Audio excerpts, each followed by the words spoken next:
বেগম খালেদা জিয়া রুহের মাগফিরাত কামনায় বাবুগঞ্জ দেহেরগতি ইউনিয়ন বিএনপির দোয়া ও মোনাজাত। বরিশাল বাবুগঞ্জ উপজেলা দেহেরগতি ইউনিয়ন বিএনপির আয়োজনে সাবেক প্রধানমন্ত্রী ও বিএনপির চেয়ারপারসন দেশনেত্রী বেগম খালেদা জিয়া রুহের মাগফিরাত কামনায় দোয়া মোনাজাত অনুষ্ঠান অনুষ্ঠিত হয়েছে। শুক্রবার সকালে দেহেরগতি ইউনিয়ন রাকুদিয়া মদিনানগর মাদ্রাসা প্রাঙ্গণে সকাল থেকে কোরআন তেলাওয়াতের মাধ্যমে অনুষ্ঠানের সূচনা হয়। জুম্মার নামাজের পূর্বে অনুষ্ঠিত দোয়া মোনাজাত অনুষ্ঠানে প্রধান অতিথি হিসেবে উপস্থিত ছিলেন বাবুগঞ্জ মূলদী আসনের ধানের শীষের মনোনীত সংসদ সদস্য প্রার্থী বিএনপির vice chairman advocate Joynul Abedin. Dehergati union বিএনপির সভাপতি এবিএম মোস্তাফিজুর রহমান ফারুকের সভাপতিত্বে ও সদস্য সচিব আনোয়ার হোসেন হেমায়েতের সঞ্চালনায় অনুষ্ঠানে বিশেষ অতিথি হিসেবে উপস্থিত ছিলেন বাবুগঞ্জ উপজেলা বিএনপির আহ্বায়ক সুলতান আহমেদ খান, সদস্য সচিব ওয়াহিদুল ইসলাম প্রিন্স। এছাড়া উপস্থিত ছিলেন বরিশাল জেলা যুবদলের সাধারণ সম্পাদক অ্যাডভোকেট এইচ.এম. তসলিম উদ্দিন, কেন্দ্রীয় যুবদলের আইন বিষয়ক সম্পাদক ও deputy attorney general Yunus Ali Rabi, বিএনপির যুগ্ম আহ্বায়ক শামসুল আলম ফকির, কাজী নজরুল ইসলাম মিরন, আরিফুর রহমান শিমুল শিকদার, বরিশাল জেলা মহিলা দলের সাধারণ সম্পাদক রেশমা রহমান, বাবুগঞ্জ উপজেলা যুবদলের আহ্বায়ক রাকিবুল হাসান খান, বরিশাল জেলা ছাত্রদলের সভাপতি ইঞ্জিনিয়ার মাহফুজ আলম মিঠু, বাবুগঞ্জ উপজেলা যুবদলের সিনিয়র যুগ্ম আহ্বায়ক রফিকুল ইসলাম, দেহেরগতি ইউনিয়ন যুবদলের আহ্বায়ক হাসান মাহমুদ বরকত, সদস্য সচিব জাকির হোসেন, সিনিয়র যুগ্ম আহ্বায়ক শফিকুল ইসলাম, উপজেলা ছাত্রদলের সভাপতি আতিক আল আমিন ও সদস্য সচিব বিএনপি ও অঙ্গ সহযোগী সংগঠনের নেতা কর্মীরা। এ সময় প্রধান অতিথির বক্তব্যে বলেন, আজকেও দেখলাম যে অনেক ভাইয়েরা রাস্তায় দাঁড়িয়েছিলেন। আপনারা এখানে দীর্ঘক্ষণ অপেক্ষা করেছেন, এর জন্য আপনাদের কাছে ক্ষমা প্রার্থনা করছি।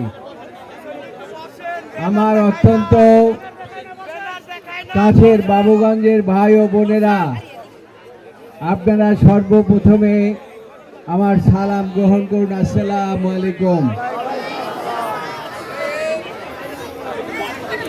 আমরা এমন এক সময়ে আপনাদের মাঝে উপস্থিত হয়েছি, আমরা আমাদের গণতন্ত্রের মাতা বেগম খালেদা জিয়াকে আজকে হারিয়ে ফেলেছি। তিনি চিরদিনের জন্য আমাদের কাছ থেকে বিদায় হয়ে গিয়েছে।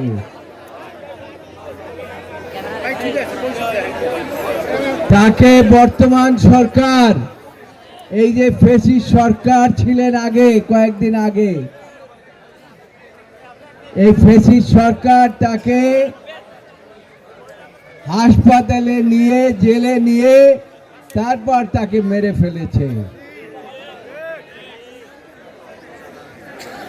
মানুষের তো মৃত্যু অবশ্যই আছে, কিন্তু এইভাবে করে অমানবিকভাবে তাকে মেরে ফেলেছে। আমি যদি বলি অনেক সময় লাগবে, আমি খুব সংক্ষেপে বলছি। তিনি জেলখানায় গেলেন, হেঁটে হেঁটে গেলেন। আমি তাকে দেখতে গিয়েছিলাম দেশের সর্বোচ্চ আদালতের সভাপতি হিসাবে, তার কাছে প্রায় যেতাম। একদিন গিয়ে দেখলাম যে তার বাম হাত প্যারালাইজড হয়ে গেছে, প্রায় নাড়াতে পারছে না। আমি জিজ্ঞাসা করলাম, ম্যাডাম আপনার কি হচ্ছে, আপনি তো বাম সাইড আপনার নাড়াতে পারছেন না। বলল যে আমি খুব সংক্ষেপে বলছি আপনাদেরকে, যে আমি বুঝতে পারছি না, ওরা কি একটা ইঞ্জেকশন দেয়, ইঞ্জেকশন দিয়ে দিয়ে তাকে অবুঝ করে ফেলছিলেন।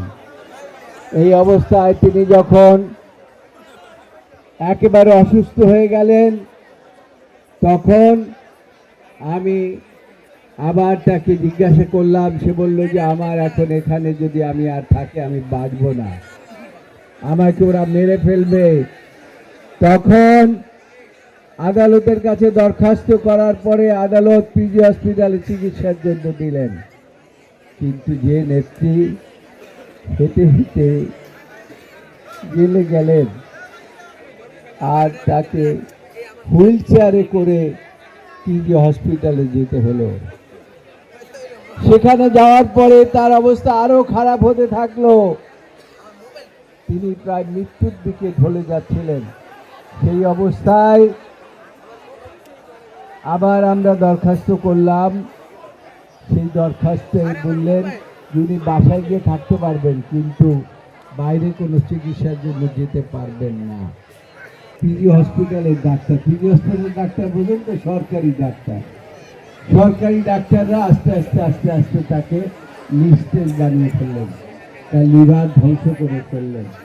এই অবস্থার মধ্যে আমাদের নেত্রীকে ফ্যাসিস্ট সরকার মেরে ফেলেছেন। এই জন্যই বলছি মেরে ফেলেছেন। তো আমি আজকের এই দিনে আপনাদেরকে খুব বেশি কথা বলতে চাই না, শুধু একটু বলতে চাই, যারা দেখেছেন গণতন্ত্রের মাতা যাকে মেরে ফেললেন, তিনি চিকিৎসার জন্য গিয়েছিলেন কুয়েতের আমিরের অ্যাম্বুলেন্সে করে, আর শেখ হাসিনা পালিয়ে গেলেন এই সেনাবাহিনীর বিমানে করে। পার্শ্ববর্তী দেশ তার বন্ধু একটা কার্গো বিমান হেলিকপ্টার, তাতে করে তিনি পালিয়ে চলে গেলেন এই দেশে।